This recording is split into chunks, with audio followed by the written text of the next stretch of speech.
aga jah, Runwatchi Bronx siis selline tore klass, kus põhimõtteliselt võid sõita suvalise kärakaga, lihtsalt proovida oma autot. Ja kõige parem ongi see, et sellesse klassi on tekkinud rohkem osavõtjaid. Ja kui päris aus olla, ega see nii-öelda, ütleme siis, et koorekiht ei ole päris nagu aeglased autod, kui nii võtta. Tänava auto on arenenud siin, ütleme, aasta 10 või 15-ga selliseks tänava autost võime nimetada. Mõne jaoks auto.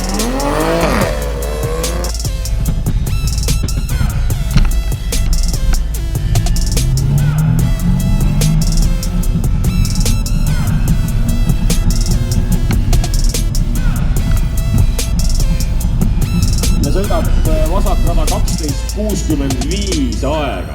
No ütleme, et sai küll kaalu kergemaks tardis, aga 16.9 pole just lipuga vehkida ausalt öeldes.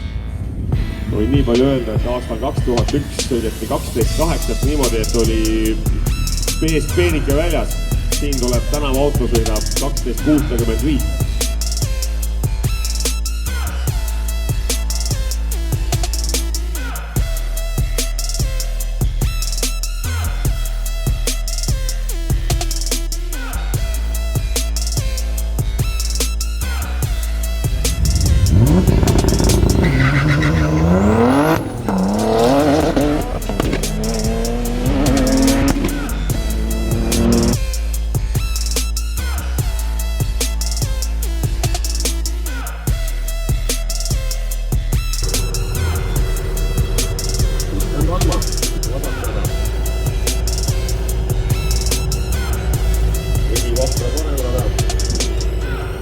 Üllatas minu arust esimeses ringis küll, mind vähemalt.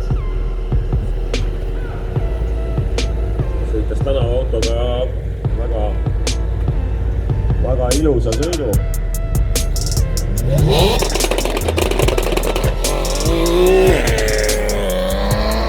Nüüd on võtab hoopis mingi juurde tundub.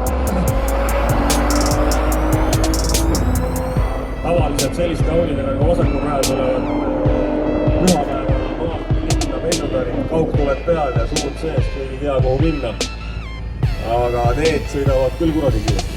11,90 vasakrada. Mina teeks küll aplaudi. Au täna. Ja 12,5 paremale